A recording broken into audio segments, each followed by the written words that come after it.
How are we doing, celestial family, and divine afternoon to all beautiful divine mirages watching this video.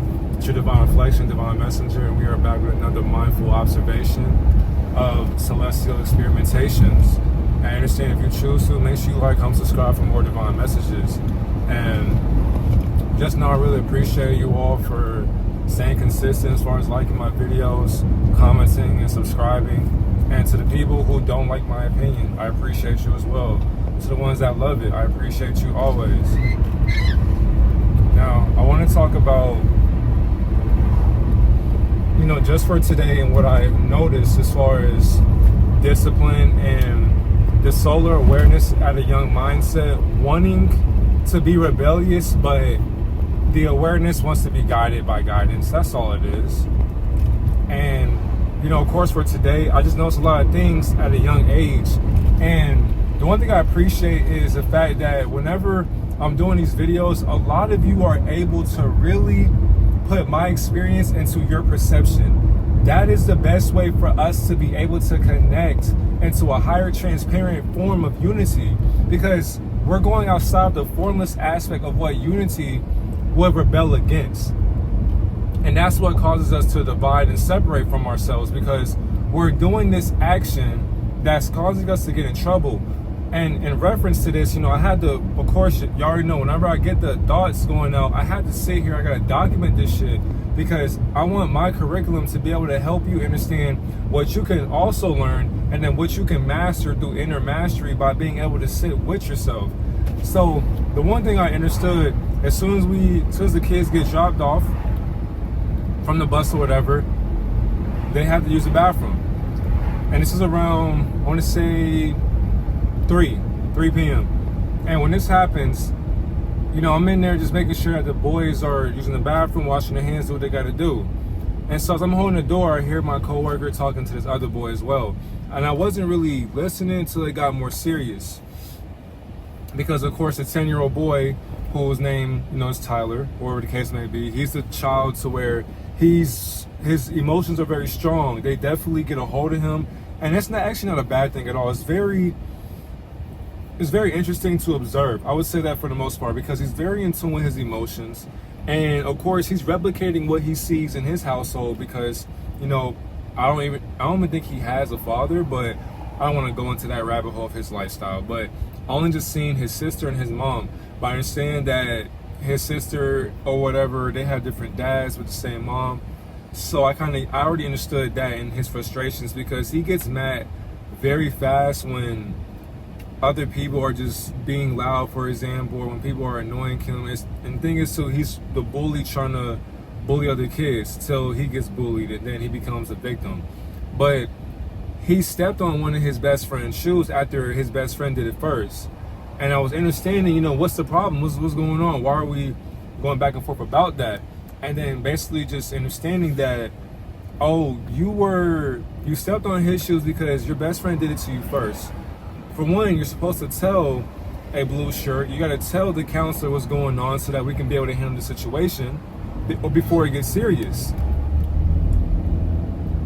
Tyler ends up getting upset because now all of a sudden he's in trouble for what he did, and the action caused him to control his anger to the point where now I had to give him some more time. Now he left early, so he wasn't going to receive the whole time, but he knew that he had time when it was time to play games. Because when children get in trouble and you tell them, you're in trouble the whole entire day, they'll cry, whatever, get upset, but then 3 or 4 hours later, when after they're done doing whatever, they'll feel as if they're obligated to go play because the adult forgot about it, the guardian forgot about it, so I can go play. No, you cannot.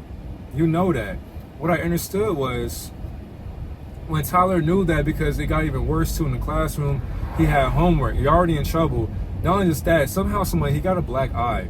Now I also understood as well that many young baby spirits in this world, they also get karmic retribution as well. They also get the cards that are dealt to them. And when you're being mean to other spiritual beings or other entities or forms or vibrations, you don't know what guardian in a higher realm is protecting them at a young age. And I'm not sitting here bashing the kid or whatever the case may be, even though I'm mentioning it. But what I'm saying is everybody gets to smoke at every age. It's just that simple. For example, if a baby was to spit on another baby, now of course this child does not understand that. But with the law of this universal spectrum of experimentations, the being that got spit on, that entity that's embodying that baby is going to harm this child, maybe in your peripheral or your viewpoint, or when you're not in front of your child. So your child may just be crawling and then they fall on their head, or they're on the bed just playing and then they fall backwards and they land on their head or whatever on the floor. It's just like every age gets to smoke. There is no protecting yourself whenever you're harming another spirit. Even if you are unconscious, forgive yourself. But how can a baby and a child forgive themselves? They have to be guided. But the thing is though, if this young mind is not being guided by the parents, why is it that counselors and coaches and teachers and mentors and influencers and celebrities and all these figures, why do these figures outside the household, why do they have to guide your child into being a better them? And if these people don't mean positive intentions, who's really guiding your child into a better them if your child can't do it for themselves? If the parent can't do it, you better, there is no praying or hoping. You just basically, your spirit has to realize that the miracle will happen whenever they're introduced to a non-angelic being that wants to actually push this positivity into this young child that never belonged to them. But honestly, these children should be mine, because just the way they treat me after they get in trouble when they're treating themselves or somebody else by doing mean acts. But he was telling them to shut up, like, because these girls behind him, they were doing this project coloring. And he was like, man, can y'all be quiet? I'm trying to do my homework, shut up. I said, who are you talking to? You're not finna talk to these girls talking about some shut up just because you mad. You need to get out your feelings. And then guess what happened? He's sitting here doing this, trying to block me from talking to him. I said, you can do that all you want, but you're not finna tell these girls to shut up because they don't got homework. You just mad because you got in trouble because you got caught. You only mad because you got caught stepping on your best friend's foot. That's your fault. You were playing with fire and you mad that you got burnt. So now you mad at me for calling you out on your emotions. And then by you saying shut up, in our classroom, shut up is basically profanity, or my coworker would say a cuss word.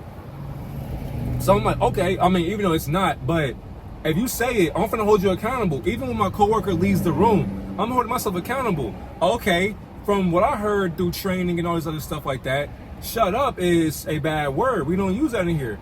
Got it. Okay, so don't get mad if a child has time, because that's like me saying, fuck you, bitch. Now that's gonna be correlated to Bella, not calling her that phrase, but she did say what the fuck you looking at to one of her best friends. And the thing is too, I noticed with the girls as well, their personality comes from reality TV shows. So Real Housewives of Atlanta, Los Angeles, Baddies, that's where, and social media too, because they have phones. So I noticed too that the girls, they just emulate what the grown women do who look just like them. Now, not only just that though, the grown women on these reality TV shows from the Zionist propaganda screening or system, these are inverted men dressing as women, so they're basically drag queens. And these little girls or these inverted minds don't know that, because they have also been cursed as well. Now the thing is though, this child in front of me does not actually know what they're cursed by, because it's just their allowance of being dishonest. I realized too that dishonesty, it happens, I want to say around 4 years old. That's what I'm really starting to understand. It's happening around that 4-year-old, 5-year-old mark. But then when they get to like 10, I can't say 11 and 12 and 13, because the 13-year-olds that I counsel as well from middle school, they don't lie. They just be chilling for real. Now they lie, but when they're lying, it's not when they get in trouble, because they don't really get in trouble. Because they're more mature, they're just developing into themselves. But when they lie, it's basically to please the person they're talking to. I have to apologize for the light, because, you know, I am driving right now and the sun's behind me and all that. But they'll lie to please somebody that they're talking to. So I understood that from the middle schoolers. But Tyler, for example, he said shut up and all that, I was like, you got time. But now let's fast forward. When I came back from taking the kids to their cars and all that, come back upstairs with the tablets, because they had to play upstairs, because middle school was downstairs in the game room. But I realized that when he decided, when I was upstairs, dropped the tablets down, they had cookies and all that. You know, my coworkers asked me, hey, you want a cookie or whatever? I was like, oh yeah, for sure. And if you think I'm lying, because you know, some niggas be lying on social media. Not your boy Divine. I have no time to lie. And somebody be like, okay, well, open it since you're not a liar. Okay, say less. You don't gotta believe me. I ain't gonna lie to you. Y'all see that, right? Yeah, I was going crazy with the cookies. No bullshit. I said, for sure, I'm gonna get some cookies. Because why? I deserve it. Now, after that, I had the tablets. So I was just like, okay, whenever you're done, because there was like a few, like 8 kids at the time, 8 or 5 kids at the time. And I told them, okay, before we get the tablets, what do we do? And they said, okay, we gotta clean up. Mr. Darius said we gotta clean up. So I was like, all right. So now they're putting stuff up. I give one girl a tablet, a boy a tablet. And then of course Tyler was like, he's like, oh, Mr. Darius. I said, you know you got time. He said, yeah, I know. I was like, all right. But then when that happened, his sister was about to come get a tab or a laptop, but they had to go. What I realized was that really warmed my heart with forgiveness. When it was time for him to go, his energy into, not just that though, because see, I'm skipping steps. My bad, y'all. Because it's very exciting when a rebellious soul doesn't know how to articulate guidance. That to me is purified to me. It's purification. Because you want to rebel so bad, but that's just you asking for help. You just don't know how to do it. And it's okay. Like for me, I forgive lost souls. I mean, coming from a lost soul myself, I know how that feels. I would never sit there and judge you for rebelling against me. I truly don't want to boss you around. Because when I was your age, I hated when people told me, stop doing this, stop doing that. I'm just like, dude, get off my dick. I can't do shit, huh? But I realized why though. Because it was for my protection. It was for me to understand that I just can't do what I want. Because if I did, I may end up getting hurt. And then when I end up getting hurt, people get in trouble for that. I can't put people in that situation. So I'm trying to help them understand that. And they're realizing it. So when I got middle school from the bus or whatever, you know, the kids came upstairs from being outside and my coworker was with them. But whenever Tyler was the last one to come upstairs and he had his hand out, he's like, what's good, bro? What's good, gang? And like, he just dabbed me up. But it was just like I'm sorry. Like, that's how I seen it. It was like, I'm sorry for how I've been acting. And it's just like my way of saying sorry by keeping us on good terms. Because I want you to see, like, I have great energy. And me being sorry right now will help you forgive me for what I did to where I can play the tablet or the laptop. And I dapped him up or whatever. But I was like, you still ain't playing that laptop or that tablet. You said shut up. You got mad and couldn't control your emotions. Not only that, you got caught and you were lying about it. No, sir. And then you lacked accountability. Not only just that, you don't gotta ever say sorry to me. Say sorry to yourself. That's where, for me, you weren't gonna play the game. Because I don't play that. Now, of course, I do forgive you always, but if you're not conscious of your choices or your actions, they will hurt you in the long run. That's why, for my discipline that my father could never teach me, or my mother, I had to guide these children into what their parents will never do for them. You cannot just talk to your classmates or whatever any kind of way just because you're taller or bigger than them. You're not finna bully these kids. I don't give a fuck about none of that. You can bully your sister or whoever else at home because I can't control that. But in front of me, I refuse. And you can get mad all you want. You can call me whatever you want, but you're not gonna do that to these kids. No, sir. No. And then when it was time for him to go with his sister, now we can fast forward, he was saying bye. And when he said bye at first, I was like signing him out. And he was just like, he said bye again. I was just like, oh, my bad. Have a good one, Tyler. Have a good one, Tiana. Y'all be safe. And he was just like, thank you, you too. I was just like, I appreciate that.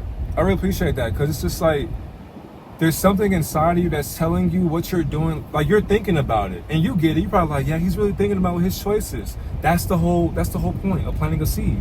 That's why my discipline, I know that it's transcending some barrier that they want to hide behind. You don't have to be this defensive person anymore. You don't have to be this gladiator that's attacking everybody who's trying to correct your choices. We're not against you, my brother. I want to help you, my brother. I want to help you up. I see when you put yourself down, when other people put you down as well, including girls. I see that. But you cannot put other people down when they're doing it to you. But now you'll say, that's not fair. Life is not fair, my brother and my sister, and you understand that. That's exactly why, if you don't understand that, your choices, your emotions will literally put you in the grave, especially as a righteous man. If you're not taking care of your emotions, if you're not guiding them into what you're getting in trouble with, then your emotions will cause you to be in trouble with yourself to the point where now your troublemaking will have caused you to sit with your past choices that you could have prevented if you were being conscious with every single step of your journey. By forgiving yourself and moving on and just doing better. Doing better is forgiveness. Doing better is you apologizing to yourself. That's exactly why you are always forgiven for the things that you think you did. You are programmed. I can't get mad at a spiritual being for operating at the program that they are scripted to follow. That's why when people try to comprehend the way I'm thinking, it's too perplexual. It's too complex. It's so complex to the point to where you can't understand my discipline because I do it out of tough love. If I soften up my love, it'll get you killed in the real world. Even worse, you may be in prison. You may be in a whole situation to where you be like, man, I remember when Mr. Darius told me this, but it's just something about what he said that wasn't right. No, now it's to the point to where I'm thankful. I knew that my discipline was different to where these kids are sending me notes and pictures.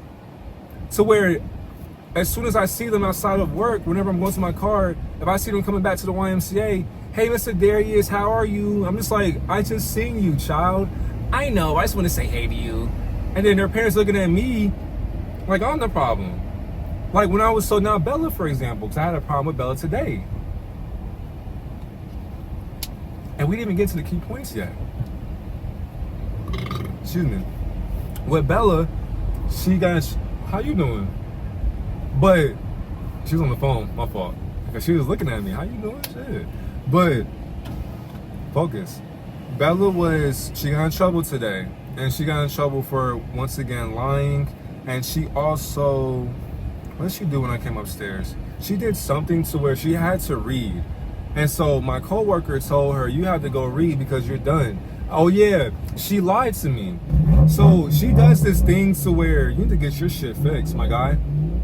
She does this thing to where I can be sitting down at my own table and there's 3 rows. So as soon as you walk into the room, you got a table here, here, and here. Then you got table here, table there, table over there. I'm at this table over here and there's 3 tables over here. So I can see the kids on my right side. She'll do this thing to where she'll get a snack and of course she can't open it.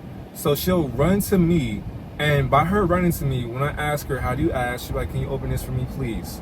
Because they feel as if they're obligated for me to open things. They'll be like, open it, or can you open this? I'm like, is that how you ask? No. What do you say? Can you open this for me, please? I got you. So she'll come over there. I say, can you at least try to open your goldfish? I tried. She ain't tried hard enough, because when she tried hard enough, she opened the goldfish. A miracle.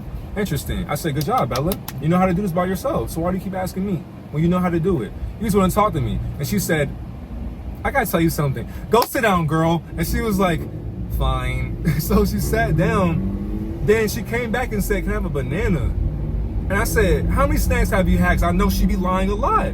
I said, how many snacks have you had? She told me I had 2. She had a banana, she had goldfish. I said, all right.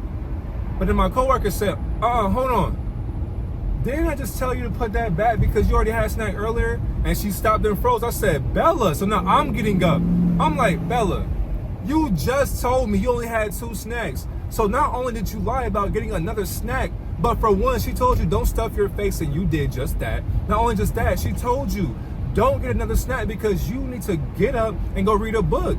Because you lied earlier on the bus. I was on the bus. But you lied earlier, so you were in trouble for that. But not only just that, you lied to me. Me out of all people. And then it was to the point to where I told you to go get a snack, to where now you lied again to the other coworker. So then when she got in trouble, she cried. Now, my coworker left the room for a little bit. So now I'm in the room by myself. Tiana's doing her homework. It was something about water filling the cup with milliliters and all that. So I was helping her with that. I told Bella, turn around, go read this book before you get yelled at. And so she didn't turn around. Tiana looking at her, and the thing is too, these girls, they instigate things. So when they say something, you know, I'll say a comment, they'll say, "Ooh," or they'll be like, "Ooh." The same thing that grown women do. They'll be like, "Ooh," period, or "clock it," that shit like that. That to me is very annoying, because it's like you just sound just like the unconscious woman that you watch, or the unconscious men that you watch. So I'm like, stop instigating.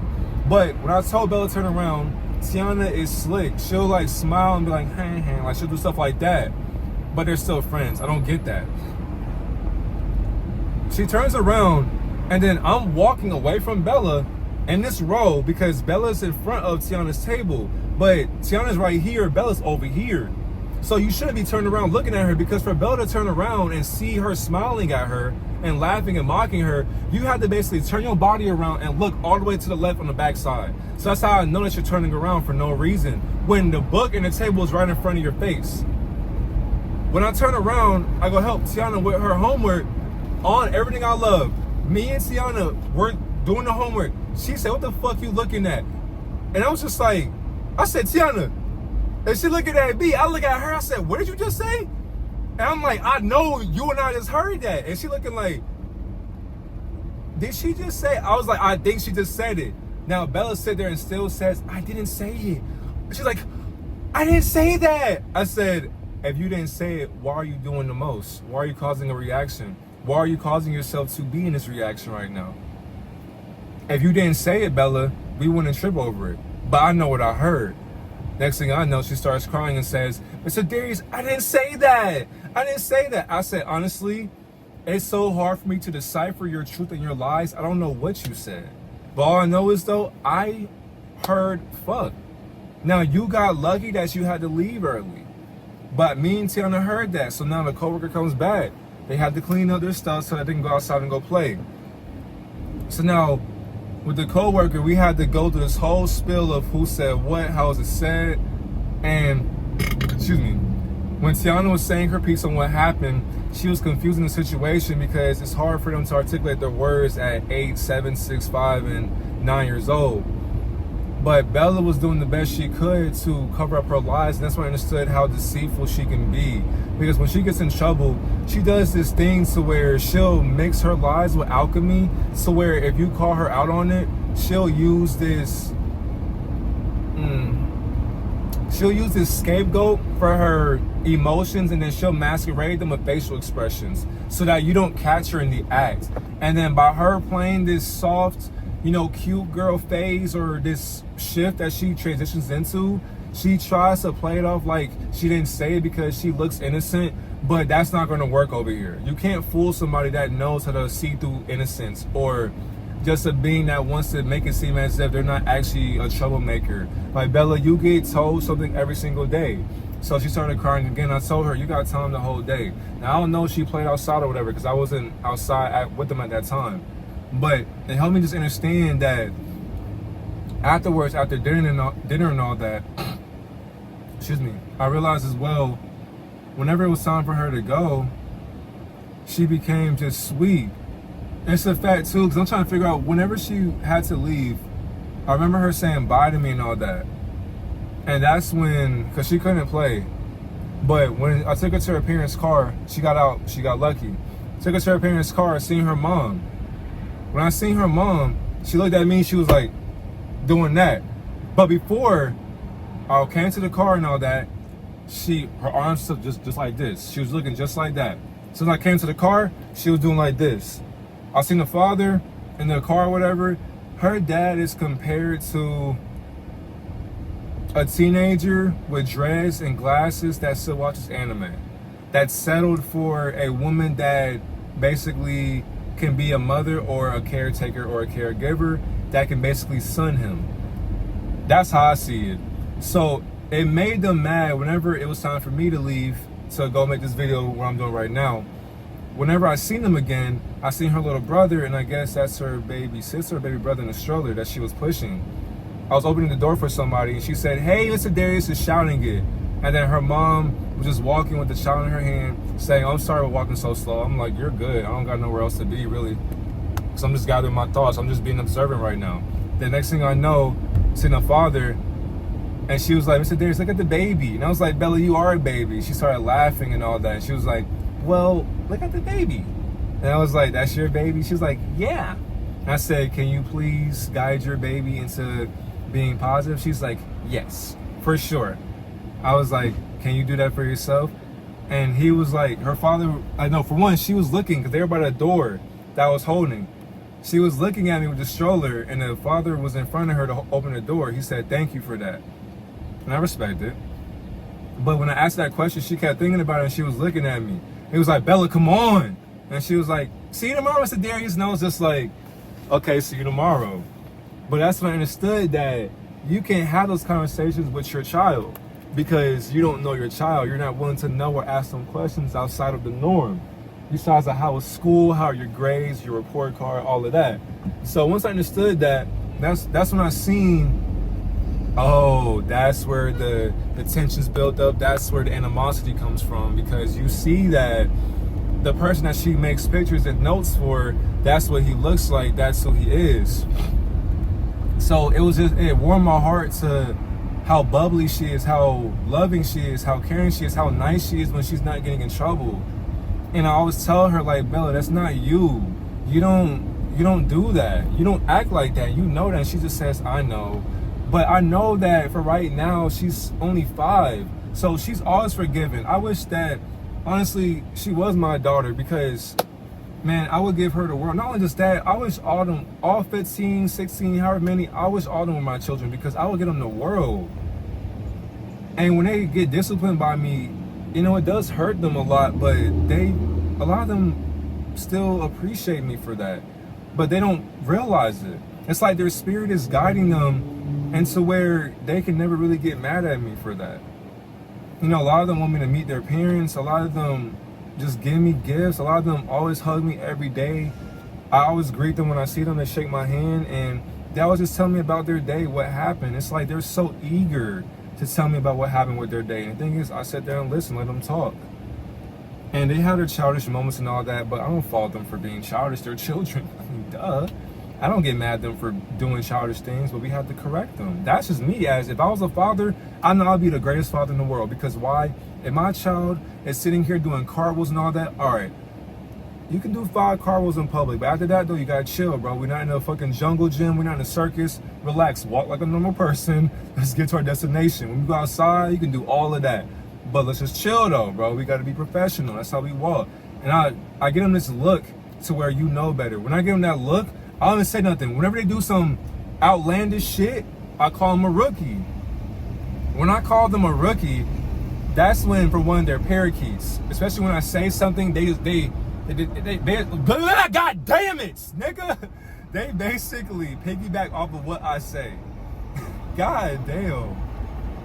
They piggyback off of what I say. So when they do that, that's when they basically say, oh, I'm a rookie because I did that.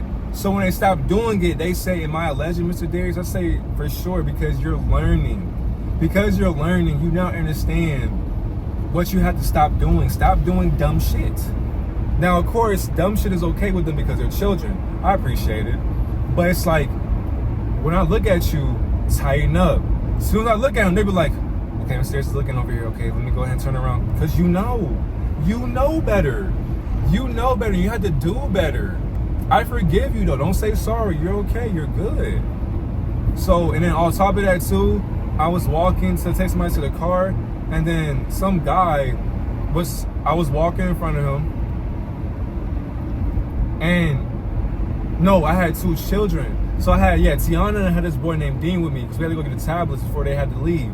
This guy asked me, hey, excuse me, big dog, how tall are you?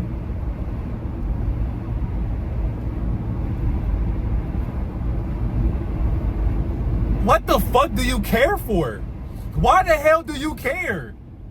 Like, that was so weird. Like, when I tell y'all, every day, I try so hard not to laugh because dumb shit is just attracted to me.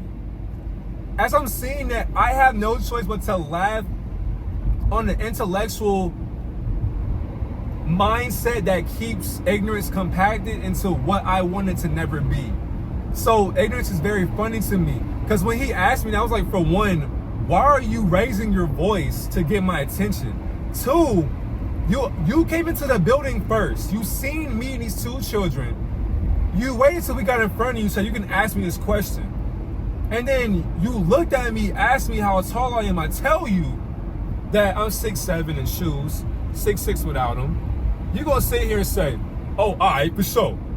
So you wanted my attention to know my height as a grown man? And somebody will say, bro, there's no problem with that, dog. Somebody can ask you about your height, bro. Don't make it seem what, fam.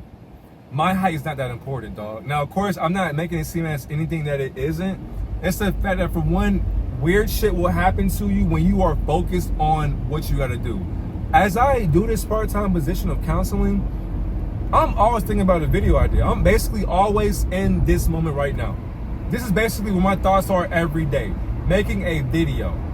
When these things happen, I can't just wait to say my thoughts out loud, because when I get older, I will realize like everything I went through was to help somebody who has children, nephews, nieces, brothers, sisters, because by you being the bigger brother or bigger, aunt, uncle, whatever, my experiences can help you realize and see what your children do. Because remember, all children have the same mind but different mindsets. So what are they setting their mind into realizing? That has to come with your realization, because if you're not guiding them into a higher realization, what will they realize in lower vibrations? What will they start to realize? My shit keeps falling. I apologize for that, y'all. And I do got Bible study, so I'm gonna hurry up. But now my 5 key points that I had, I want to part 2. But I realized that, for one, just throughout my day, how I was feeling so great. So I realized that me being calm was just, it was a mirror for my chaos. My chaos wanted to be where it was, to the extent to where now this chaos couldn't control me into not being more calm, into situations that needed more calm manners. So when I realized that, I was interested into seeing my reaction to how these children are living their lifestyles, as far as being disobedient, being rebellious, all of that. These things they could control. But now my reaction is what the controller was going to be observing through my control of what I was reacting into, by them getting in trouble or by them just doing things to cause trouble. So when I understood that, I was putting down, in that moment, I stayed grounded. Not only just that, when the kids were showing their behavior, it showed that their inner chaos was projected outwards. But no matter what, when they were rolling their eyes at my other coworker, when they were stomping their feet, screaming, saying no to me, I remained calm. I remained grounded, because I wanted to understand, why do you feel this way? Your feelings are validated. I understand where you're coming from as a child, but you had to be able to be obedient just for a little bit. I'm not trying to be your father. I'm not trying to be this or that for you. I just want to be able to guide you. Once I seen that, my peace was able to create a shift that they were able to start being apologetically themselves in. When I was able to remain peaceful in their chaos, they appreciated me for that. Because when they get older, I guarantee you, if I see them again, or they see me on social media or whatever, they'll be like, oh, that's Mr. Darius, I remember him. You remember me from where I used to get counseled at, at this establishment? Yeah, I remember you. And then they'll tell me about, hey, I realized all the things that you had taught me when I was younger, and I appreciate you for that. That's what it's all about, because they won't realize this stuff right now, but it's a seed being planted for their foundation. So like my calmness and my chaos combined together, like my inner child can feel that chaotic energy that they are projecting onto themselves and other people as well. And I can see their frustration. It's too vivid for me. But by me growing up into being a higher way of being now, I was remaining calm, because if I start acting in that chaos, start yelling at them, start disciplining them, using profanity against them, doing this and that for them, it's not going to help them. It's not going to help them realize their faults and what they're actually doing to themselves. The second part, my discipline is helping me see who's really in control of a controlled mind. When I seen how much control I have over my mindset, their emotions couldn't control me into submitting into what they are shouting out against. When I seen that, I was staying centered. And I showed that my self-discipline wasn't about controlling other people outside of myself. It was always mastering my inward appearance of their perceptions. Not only just that though, my inner mastery was able to not only just gravitate and magnetize their energy, but was able to also transmute that influenced energy that she's observing by wanting to shift her own approach to discipline. Because she mentioned something as well, saying blue shirts gotta work together. So because we work together, because she was reading a book in the library section by the beanbag, I told Bella, you know you in trouble, go to your seat. And she was like, okay. Like she was agreeing. She was like, okay, because Bella, you know better. And she was like, but I thought, no, you didn't. I said, Darius told you, go sit at your table because you knew you was in trouble. I told you that you were in trouble. Blue shirts work together. When I understood that, now all of a sudden she's shifting her way of discipline. Because I remain grounded in my disciplinary actions, and they're not my children. But when she's seeing that and she's realizing it herself after having 20-something years above me, she's seeing that, his discipline makes me want to shift my mentality and start realizing what I'm actually doing for these children. The third one, I realized that even when they want to be rebellious, they want to seek that guidance. And I mentioned that earlier as well. But when these children, when these young minds are being disobedient, it's not really them rejecting that that authority figure. All this is just them wanting that. They're silently crying for more love in a structured environment. They don't get that type of love at home because it's not structured at all whatsoever. So because they had this positive energy and wanted to remorse, now it's like this energy later will just show them that my presence is basically healing them through magnetism. It's healing them through magnetism because they realize, like, you know what? He's really looking out for me. He's really helping me see what I'm doing to myself. And what I'm doing to myself is not actually beneficial for me. It's hurting me. It's harming me. And they're seeing that. And because they're seeing that, it's helping them realize these things can hurt you in the long run. So why are you doing it at this age and you know better? You're too smart to be acting like that. And they understand these things, but they don't choose to change it. And that's the thing though. I don't expect them to change it right now. I don't expect them to change it at all till they get older. Because it's a one that they have to change on their own. Excuse me. So realizing that, I understand that they're not basically rejecting my help. All they're doing is just basically saying to themselves, I don't know how to accept this teaching. I don't know how to accept you helping me out because I haven't had people help me out before. So I don't know how to receive that. I have to rebel because it's what I'm used to seeing. It's what I'm used to doing.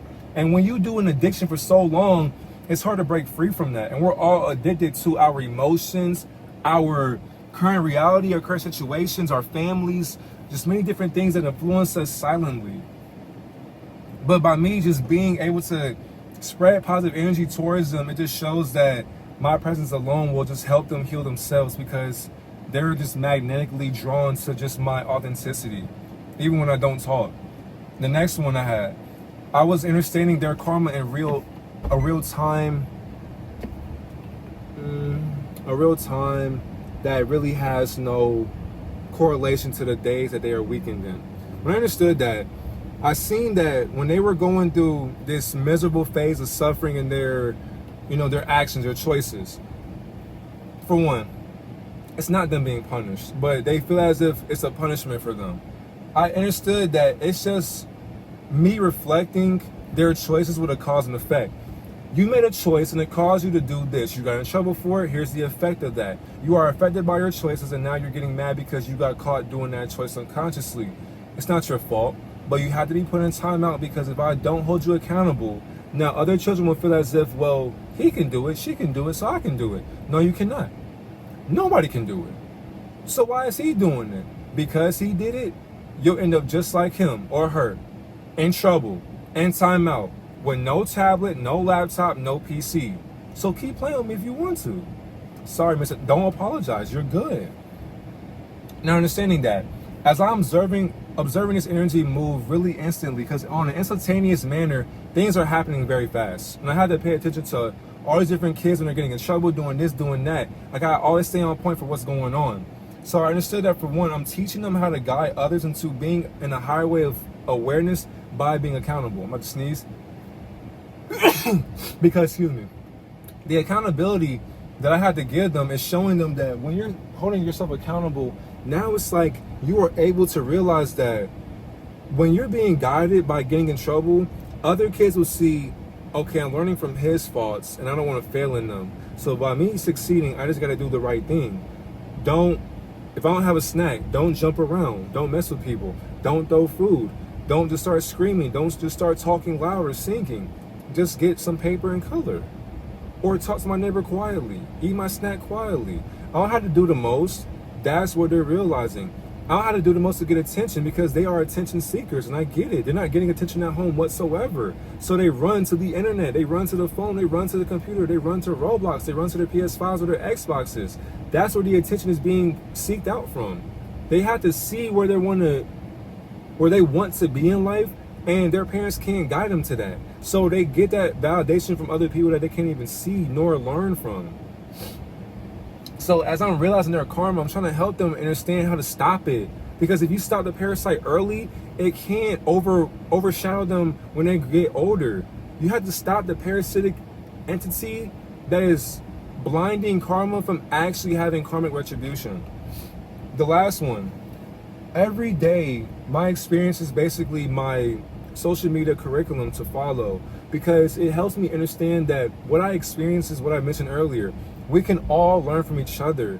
Many of you who comment, some of you may not believe it, but understand, I am also a student. Yeah, I can teach forever, but I'm still a student, not only to myself, but to you as well. Understand, every video I make, you are teaching me. And you'll be like, I'm teaching this motherfucker? It don't seem like you can be taught by anybody, but you're teaching me. My thoughts come from your perception. So that's exactly why when y'all comment, when y'all clap, whenever y'all say great video as always, great video as always for you. I'm not making videos. Divine, you just lied, bro. You're making a video right now. Accountability. Contradict everything, question everything. I'm neither right nor wrong. Why do I have to keep telling you that? By now, you should know how we do this. I'm neither right nor wrong and I have no idea what I'm talking about. But when I tell you that, I'm lying through my truth. Even though I lie, I still tell the truth. So why watch me? Why follow me? Why subscribe to me? Because you know that the being behind this vessel actually is a higher mirage of what you would deem as a title that's infinite. This infinity comes from your, not lack of awareness, but your understanding to what that lack of awareness can do for your life and your existence. That's exactly why when you understand beings who are actually authentic and righteously acting in their divinity, they can help you see your own divinity to where now my reality becomes your perception. And then you alchemize my energy, my thoughts, my actions, my choices, and then you become better. I'm reading out your thoughts out loud. I'm saying your thoughts out loud. I'm being taught by your thoughts. All I'm doing is articulating them out loud to the point to where now you ask me, are you in my head? Am I? How many of you have post notifications on? I'm in your head. And I didn't even touch you. I didn't even shake your hand. But somehow, some way, when you see my videos, do you not have a good day? Do you not feel better? It's like crack. My experience is like crack. For myself as well. That's why I enjoy doing it. It feels good. I'm learning. When I graduated college with a bachelor's degree, I didn't graduate from shit. What do you mean, Divine? I'm still in school. Even when I graduate this dimension, I'm still in school. Nigga, we gonna always be learning, bro. Do you know how young we are? Our elders can't even teach us this shit. And I know so much. I'm lying, but I'm still lying by saying I'm lying. Therefore, I know so much, so I don't know shit. But I know one thing though, whenever I leave this dimension, I won't be coming back here as this. I'm gonna be higher now. And you will be too. All the moments I handle with grace is a lesson for my audience that you all are teaching me. Not only just that, I'm not living in this truth or this fiction. I am basically gathering data and divinity so that it can help teach you, your family, whoever else you share this with, on how you can transform your life by energy, observing, accountability, honesty, authenticity, intellectual capacities, and also understanding how to master your energy by controlling your desires, your emotions, your urges, your thoughts, your choices, and your actions. You are able to learn from me because you are also learning from what you are teaching yourself not to do, or what you should be doing, or what you should be observing. Life is an observation when you have already beat the game. When you beat the game, you now have literally understood financial freedom. You don't have to worry about money or people anymore because you're just observing the energy. When you observe the energy and you do better for yourself, the Almighty has no choice but to say, here you go, my child, you deserve it. Look at all the hard work you put in. You could sit there and, why do wasps come near my car? You could sit there and do things that provide no positivity for your purpose, but yet you still work hard for yourself at a young age and you make no excuses. You telling me the Almighty won't grant you what you always wanted? You only gotta pray for it. You only gotta meditate for it. Look at how you think about yourself. Look at how you think for yourself. Look at what you give yourself every single day. You are the bearer of light that's going to provide positive light forces that will make the darkness conscious again. You are the light bearing itself in higher ascension with more compassion for you to understand how to make the darkness conscious of the choices that it is going to observe forevermore. When you show darkness what it's observing through its conscious aspect of unconsciousness, you will now choose to place that light into the observation of what the dark thoughts are keeping a void in. And when you see that void for itself, you now show the void of darkness what it was missing the whole entire time. And that was love for yourself. Have a great and divine day, divine reflection.